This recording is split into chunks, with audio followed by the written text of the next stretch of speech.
On se demande souvent comment font les artistes en Haïti pour être aussi prolifiques. Un pays où le chaos règne en maître depuis quelque temps. Ils disent, et je cite, « Malgré tout ce que vous endurez, vous arrivez quand même à créer des œuvres qui peuvent toucher n'importe quel humain sur cette planète. » J'évite d'associer cette richesse culturelle à notre précarité. Mais c'est assez tentant de se demander si notre source intarissable d'inspiration artistique, d'abondance de talent, vient de ce combat perpétuel que nous menons pour rester en vie. Être en vie en Haïti, c'est être constamment dans le concret de notre existence. Chaque heure, chaque jour, quelque chose, un événement, une tragédie nous rappelle l'éphémérité de notre passage sur Terre. Alors ceux qui rêvent agissent vite. Tout de suite un tableau, un livre, une musique, un son, un cri pour rappeler au monde que nous résistons. Parlant de rêve, il y en a un que j'adore particulièrement. Le Festival de Jazz International de Port-au-Prince.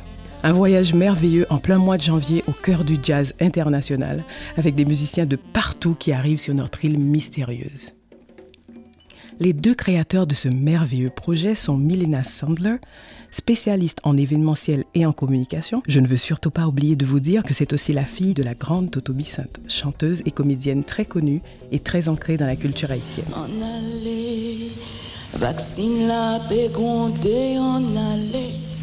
Milena fait tout de pair avec son complice, Joël Widmayer, un des musiciens haïtiens les plus talentueux. À eux deux, ils nous ont concocté un des plus beaux festivals de la Caraïbe. Ce duo, depuis 16 ans, fait swinger, danser, s'extasier un public éclectique au rythme du jazz. Le jazz, ce style musical que Herbie Widmayer, le père de Joël et fondateur de radio, a largement diffusé dans le pays à travers son émission. Herbie est l'une des plus belles voix de radio qu'on ait connues.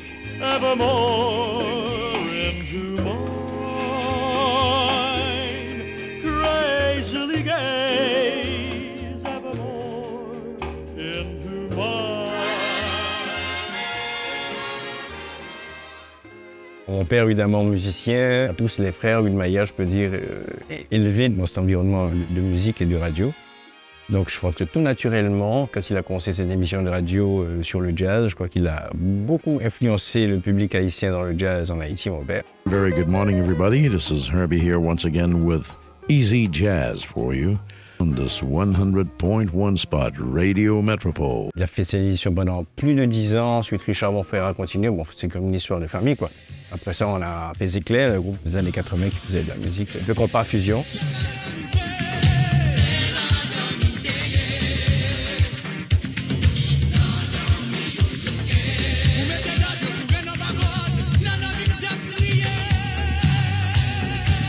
Être musicien, voyager, comprendre tout ce qui se passe dans les productions quand je vais en tournée, et aussi être ingénieur du son, ça m'a aidé à plusieurs niveaux comprendre comment monter un festival.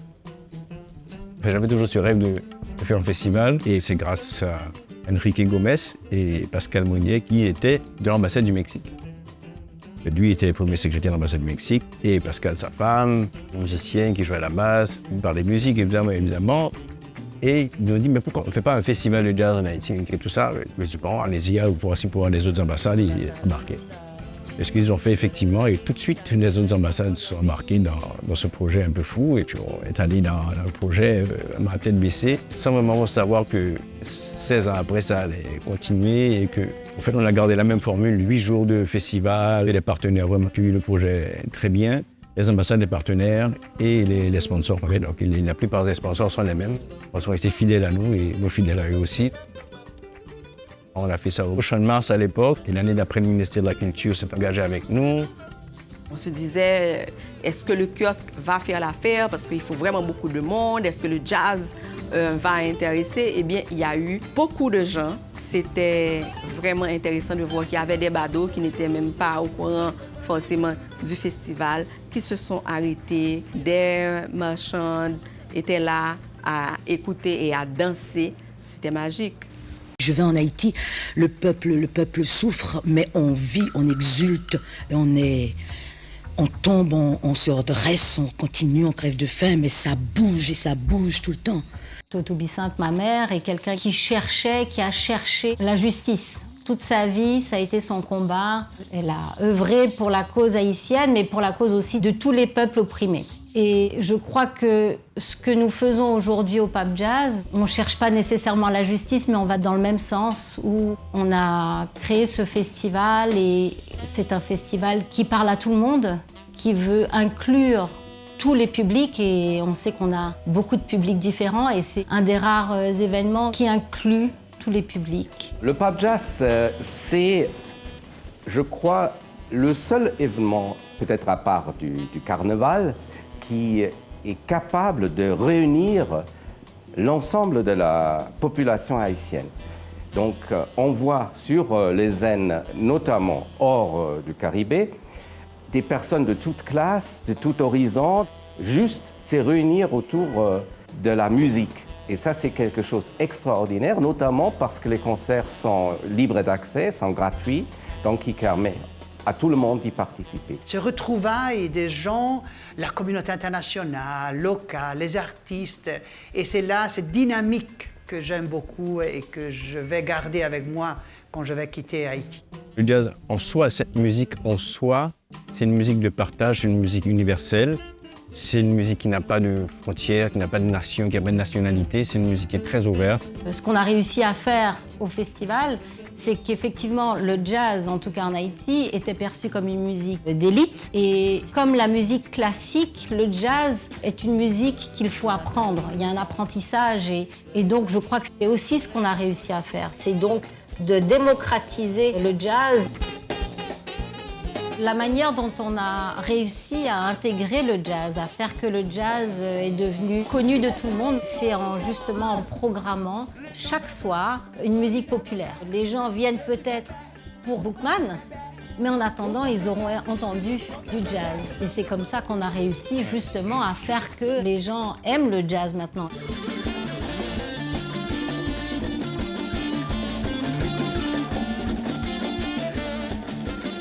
Le jazz, c'est une musique éclatée complètement, qui est très diversifiée. On essaie de faire passer ça aussi. C'est beaucoup, on a grâce aux ambassades qui apportent une musique qui vient de partout, comme notre slogan, le jazz de partout, de toutes les couleurs.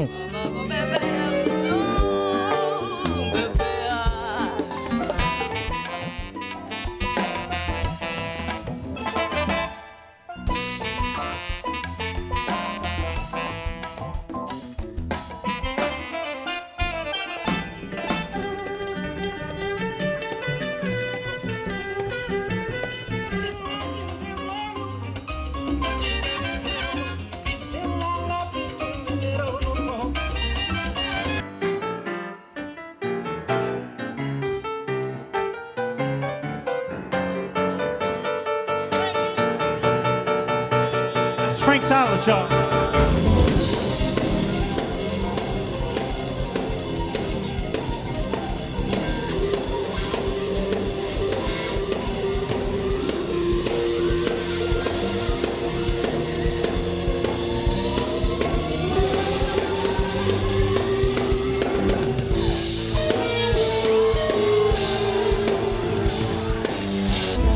Keep it going.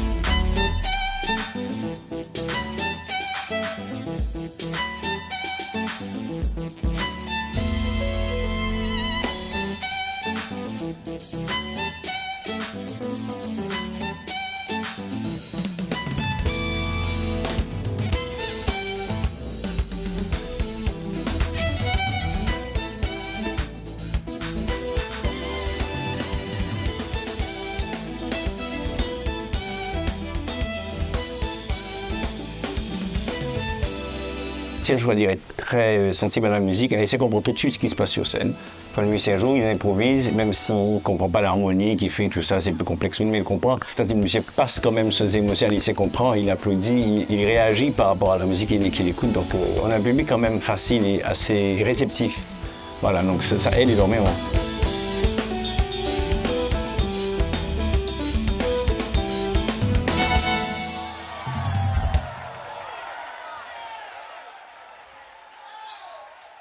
J'ai entendu il y a très peu de temps Dany Laferrière dire qu'Haïti s'en sort toujours par la culture. Je trouvais que c'était très juste, surtout dans un pays où on vit une instabilité chronique depuis de longues années. Et donc la culture est une manière de se garder en émotion, en sentiment, de trouver des façons de continuer à vivre. Parce que souvent l'art, ça donne une force intérieure de s'intéresser à l'art. Et ça nous permet de faire face à l'adversité. Je crois que quand Dany Laferrière dit ça, je pense que Milena et Joël, quand ils se lancent dans une aventure d'une telle ampleur, je pense qu'ils pensent aussi à ça, à quel point la culture est importante en général, mais en particulier dans un contexte extrêmement difficile où les gens ont besoin de se trouver des forces intérieures. Je n'ai jamais vu, disons, un pays qui est si riche en cultures divergentes, qui peut s'imprégner à toute métier d'art, soit des ébénistes jusqu'aux jazzistes, des musiciens jusqu'aux écrivains. C'est formidable et en plus, ce qui est très intéressant, c'est le mélange des cultures venues d'Asie, d'Amérique, d'Afrique, Europe, partout. On a de tout ici et ça c'est extraordinaire. L'art ne change pas le monde, mais notre regard sur le monde. Et je pense que le Pape Jazz, comme l'Institut français, nous travaillons sur ce regard. La culture joue un rôle très important au sein de notre ambassade, mais aussi au sein de notre stratégie globale, la culture vers développement. Et cette culture est la base aussi du dialogue, de chercher un dialogue entre les différents artistes qui permet de montrer des choses que normalement on ne peut pas écrire, on ne peut pas dire, on ne peut pas crier, mais on peut le faire à travers le théâtre, on peut le faire à travers la musique, on peut chercher dans le carnaval des masques qui peuvent justement nous montrer cette espérance. Parce qu'on est en train de la perdre ici en Haïti. Et donc, la culture nous permet vraiment de donner l'espoir à tous ces jeunes qui veulent créer, qui veulent encore faire quelque chose dans une situation de frustration totale de la population haïtienne. Alors, par exemple, au Pape Jazz, on a introduit le rara. Bon, le rara sert entre les sets des musiciens sur scène, sur les grandes scènes. Évidemment, l'haïtien, à chaque fois qu'il écoute son rara, lui, il n'est pas en folie. Mais normalement, ce que c'est, au fait, c'est une musique qui joue avec seulement que des percussions, des tambours, la caisse claire, du grage qui est une sorte de truc métallique, mais qui donne un son assez particulier, la cymbale aussi. Et puis il danse, il y a tout ça dans le rara. Donc c'est une musique super intéressante, mais qui se fait en live, qui se fait acoustique non seulement.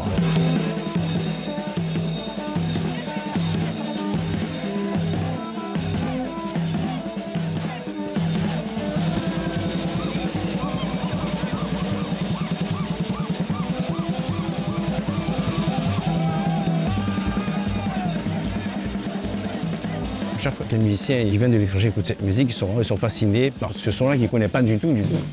Donc ça donne toujours un truc intéressant pour eux.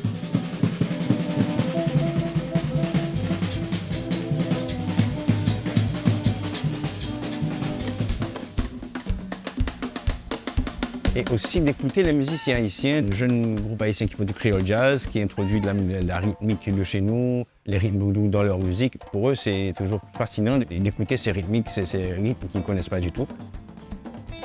Autant que nous, les jeunes musiciens ici, ou le public haïtien, ils fassent connaissance avec leur musique, et nous, pareil. On leur montre aussi, voilà, voici notre musique, voilà ce qu'on sait faire aussi. Donc, pour nous, c'est important que cet échange-là leur montre notre culture, qui on est. Et je crois que ça marche très bien.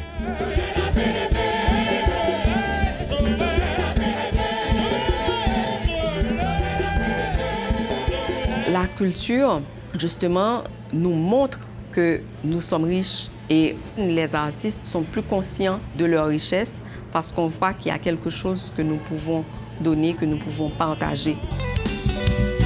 Si tout le monde tout pays, dans les mondes caribéens, nous achetons une parole, on engage la musique, on veut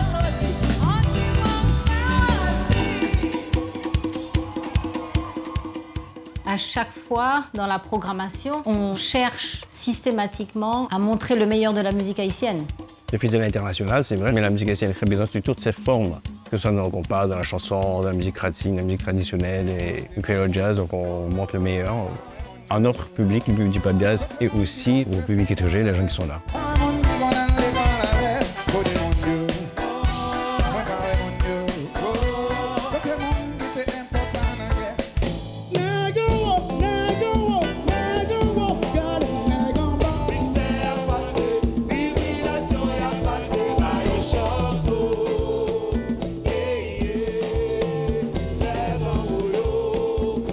Ça fait partie du Pape Jazz, de la programmation des Pape Jazz, de montrer le meilleur de chez nous aussi. Et je crois que le public haïtien a un grand respect pour ça et aussi pour nous, c'est ce qu'on leur propose.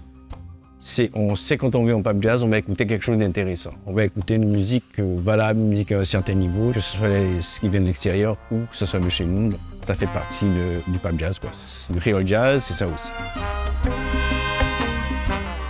Lors du Creole Jazz, on ne peut pas parler seulement de soit l'envie de musique en compas, mais on parle de Congo, Ibo, et Mascaron, tout style de musique que nous avons dans le pays. Bien sûr, dans l'autre pays, tout rythme qui est dans l'autre pays, on mélange tout, on met tout, c'est ça qui fait Creole Jazz là. Et bien sûr, chanter en créole, ça fait Creole Jazz.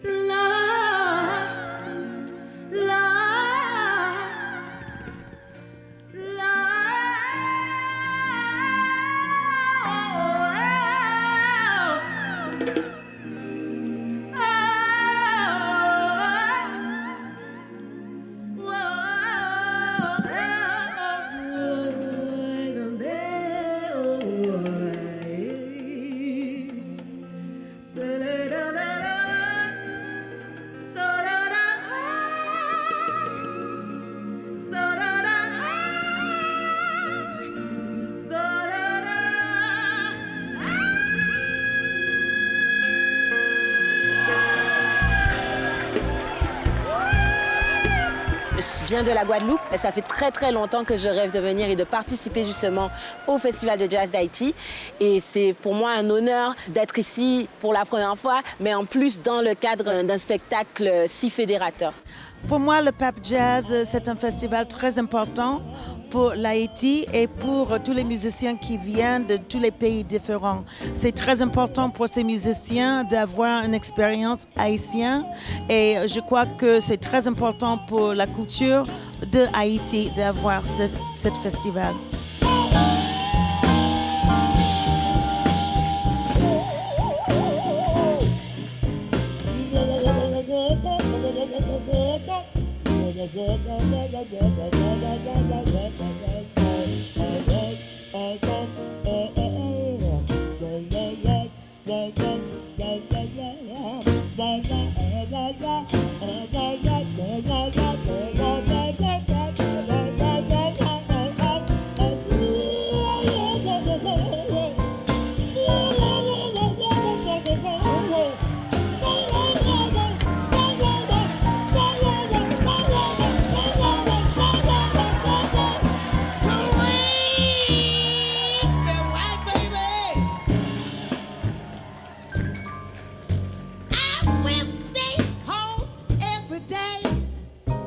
Being in Haiti is an awesome experience for me because in many ways I feel like I'm coming home, you know. So for me it feels just like being back in New Orleans.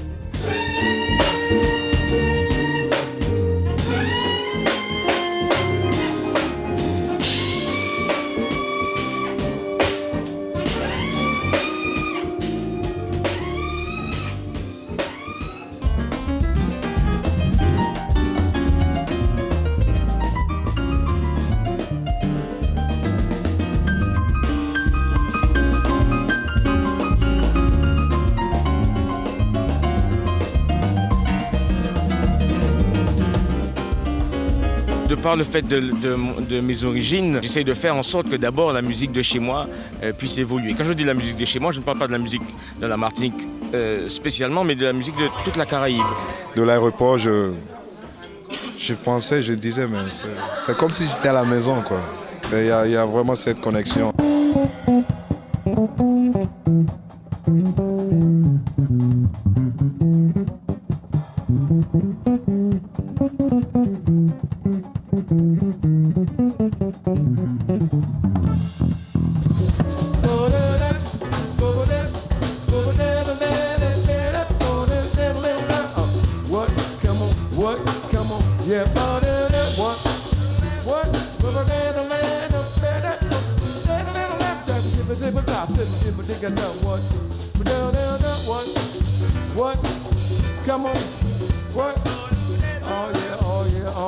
My first impression is that the people are actually happy people.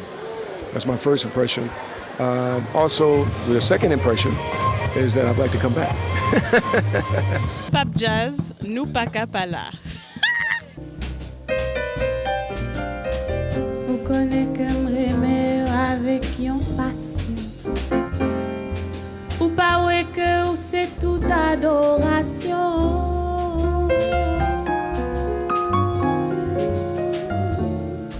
Chérie, pour que pas fais mon petit confiance. Avant dire que wap gen yon dégoûtance. Ou connaît que m'aimer avec yon passion. Ou pas ouais que c'est toute adoration.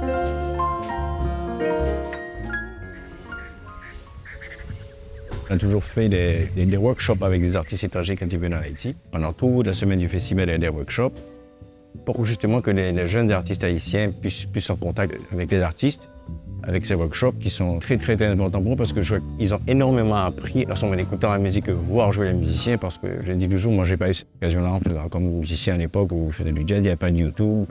Il fait passer tout le temps, on écoutait des disques, essayer de comprendre ce que faisait le musicien, mais là ils ont eu l'occasion de les voir jouer en live, de leur poser des questions et je pense que ça change tout pour un jeune musicien quand tu peux avoir cette proximité avec le musicien.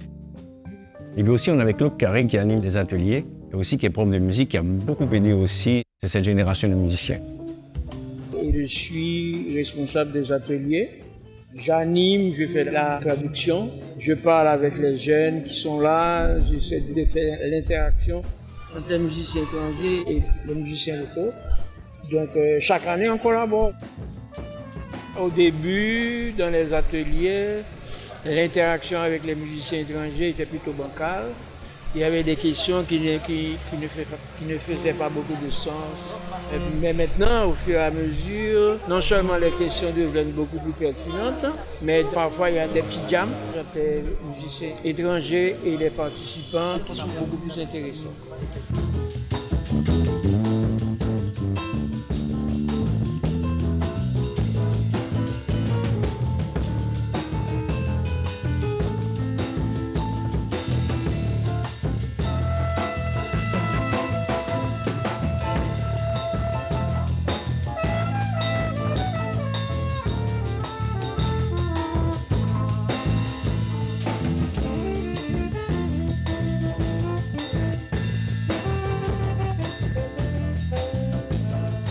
Auparavant, il y a des choses que je n'ai pas imbué, je n'ai pas compris, mais là que vous venez dans l'atelier, vous posez des questions et amicalement, intervenants répondent, vous venez comprendre un tas de choses. Ça fait que moi-même, j'ai puisé en pile de musiciens qui participent dans le festival là et qui baillent connaissance surtout.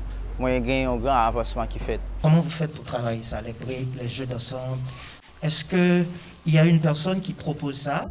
Votre question est très intéressante parce que c'est quelque chose à laquelle nous accordons beaucoup d'importance. Et les répétitions pour nous, c'est ça, c'est travailler ce détail-là, les nuances, comment amener les choses, pour que justement, parfois quand on joue des choses complexes, qu'elles passent comme si, voilà, que le monsieur de la rue puisse ressentir quelque chose. Et non pas qu'il soit réfractaire en l'horreur, cette musique est trop compliquée et parfois inaccessible pour moi. Non, nous passons beaucoup de temps à répéter les breaks. Et pour pouvoir arriver à restituer ces breaks, toutes ces choses-là, il faut déjà avoir assimilé le morceau.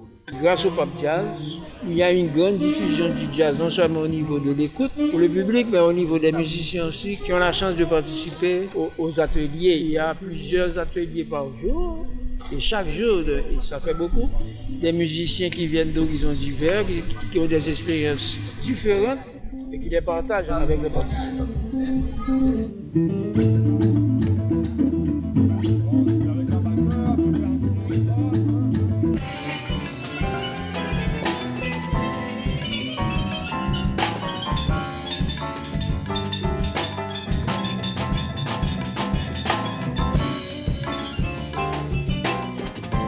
The workshop went well.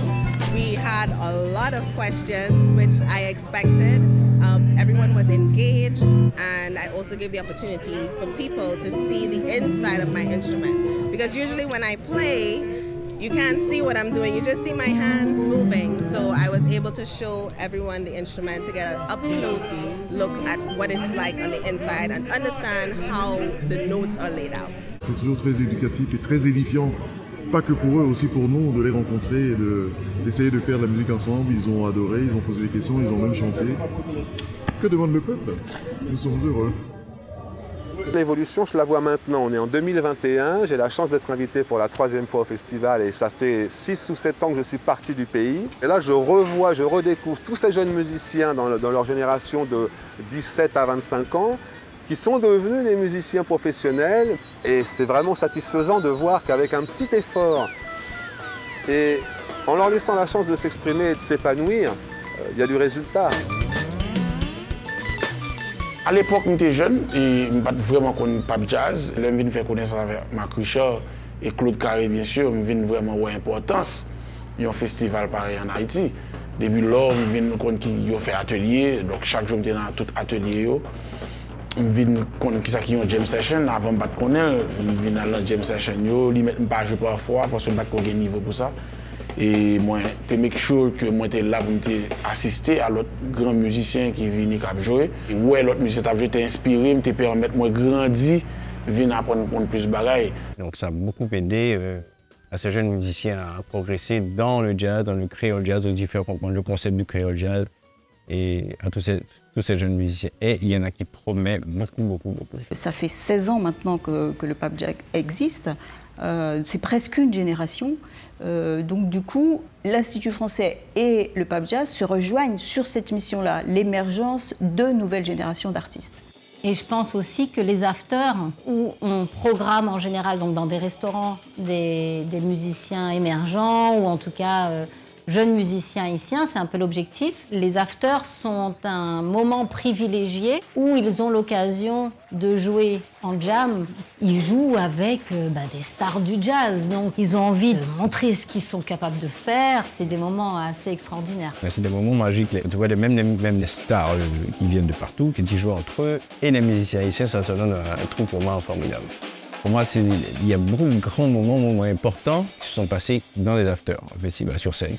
Là, le musicien relax, il sait qu'il n'est pas sur une scène avec un public, machin, etc. Donc, il a toute une autre attitude. Et puis, ils échangent des trucs. Quand je souviens le batteur Daniel Schmidt qui parlait avec nous, le batteur qui a fait un truc, il dit « Mais tu m'expliques comment tu as fait ça ?» Voilà, mais de grands batteurs, quoi. Et puis là, au Pap Jazz, ils ont échangé un truc pour voir comment ils arrivent à faire ça. Je trouve ça formidable.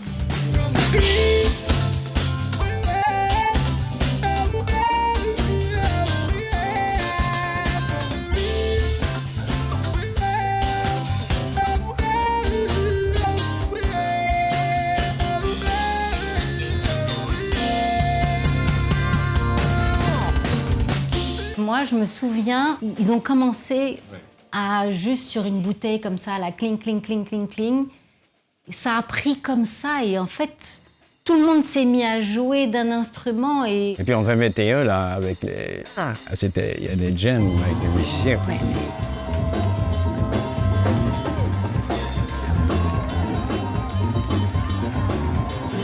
Surtout cette année, ce qu'il y a de spécial, c'est que dans ce contexte coronavirus, les soirées d'After Hours, c'est un vrai partage. Les musiciens d'ailleurs, les musiciens d'ici et le public, un public qui répond toujours à l'appel, qui est toujours là avec ce festival.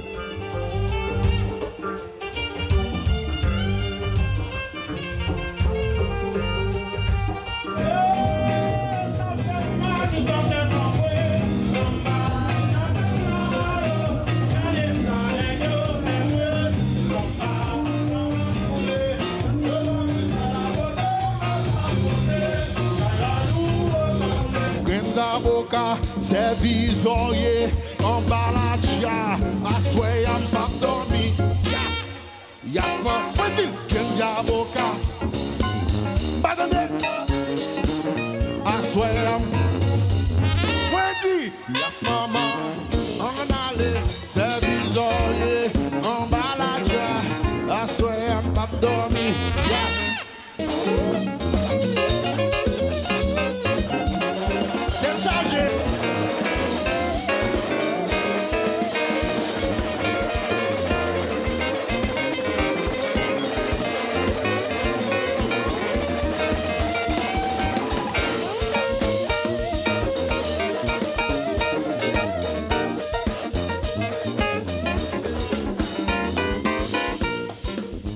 2021, le fait que les musiciens n'avaient pas joué dans le monde à cause du Covid. Et tous ces gens-là se sont retrouvés, mais heureux de jouer. C'était une édition extraordinaire. Même dans les coulisses, quand ils se sont mis tous à jouer. Les autres festivals n'ont pas pu avoir lieu et puis nous, on a pu faire ce festival malgré tout.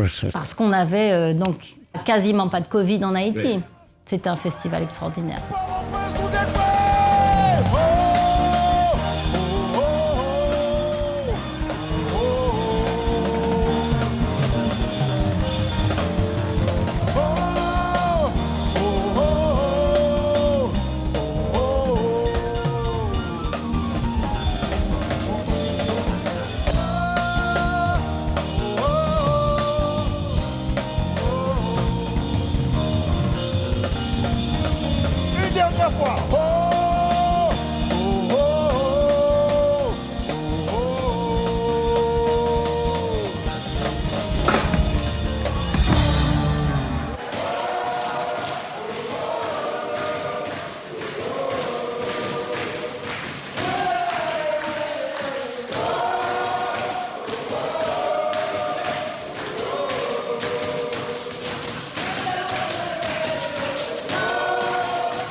Nous avons des valeurs qui sont importantes à la Fondation Haïti Jazz, donc on l'a parlé, la cohésion sociale, mais aussi la durabilité de ce qu'on fait et l'éco-responsabilité. Ça a toujours été important à nos yeux de, voilà, nous aussi, on peut faire des actions même dans un pays où, a priori, on se dit les gens ont d'autres chats à fouetter que la protection de l'environnement, mais non, justement pas. Il faut pour moi qu'une action, en tout cas comme nous, qui avons beaucoup de visibilité, on puisse servir de tremplin à la sensibilisation à l'éco-responsabilité. Et donc, on a décidé de faire tout ce qu'on pouvait à notre niveau pour être éco-responsable.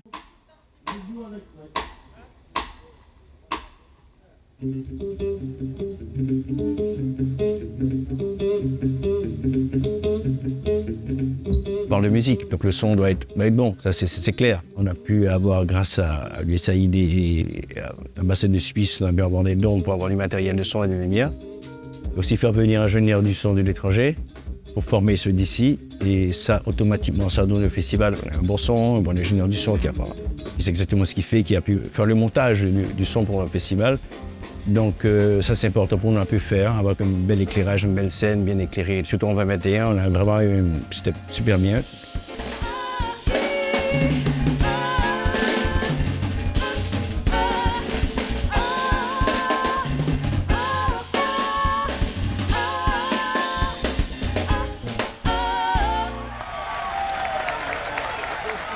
Au niveau de la technique, je suis le directeur technique de Pap Jazz depuis maintenant 3 ans, c'est ma 3e édition, donc je suis le sonorisateur aussi, je gère l'équipe de son en particulier. Donc on a des défis techniques comme d'habitude, mais tout se passe plutôt bien.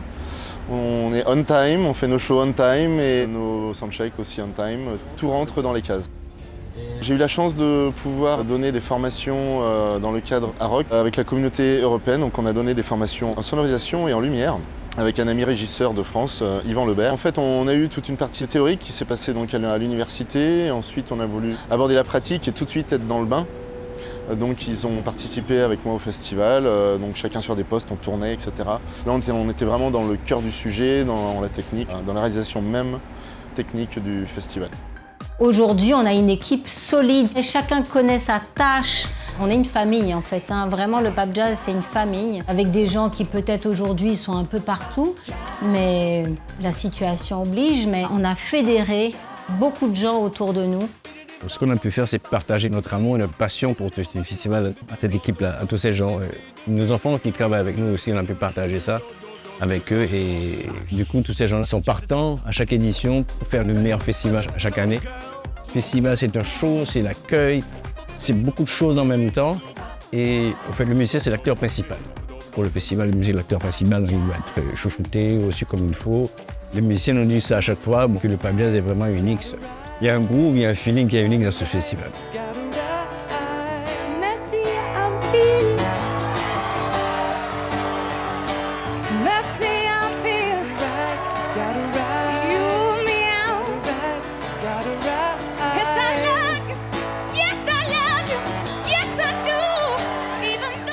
amour qu'un ben dans pays ça. C'est l'amour qui nous garde dans ce pays. L'amour inconditionnel de ceux qui ne lâchent pas. L'amour de ceux qui frappent à la porte de l'impossible jusqu'à la faire craquer et ainsi laisser passer un peu de lumière. Une lumière certes fragile, car elle a besoin d'être protégée, d'être nourrie pour rester en vie. Le Pape Jazz, c'est un cadeau. Un moment de l'année où on se laisse convaincre que tout va bien. De la scène au Caribé, Joss Stone a lancé des fleurs à une assistance complètement conquise. Un public assoiffé de beauté, d'enchantement et des musiciens qui ne demandent qu'à toucher les cœurs un peu plus à chaque morceau. J'ai toujours hâte de vivre ces moments indescriptibles, de voir tous ces mélomanes curieux qui se ruent vers la grande scène ou encore ceux du monde entier qui regardent en streaming, prêts pour ce voyage qu'ils ne pourront pas oublier.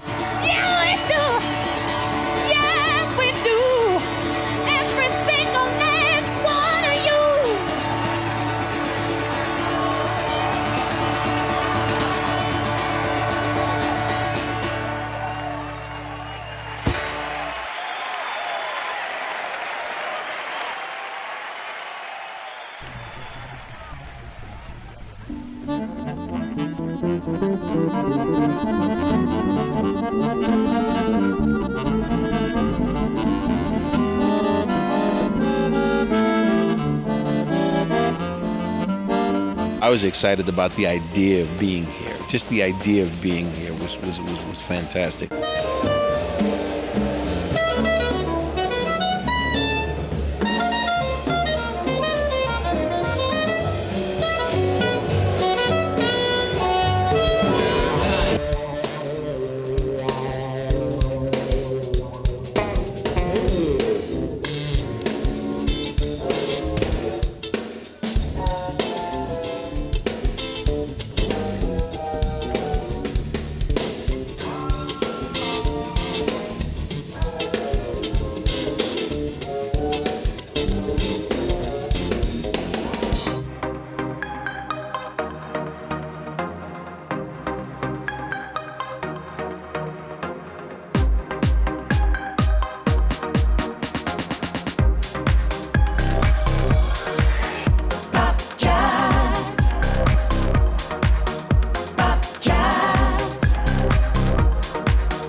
Jazz it up.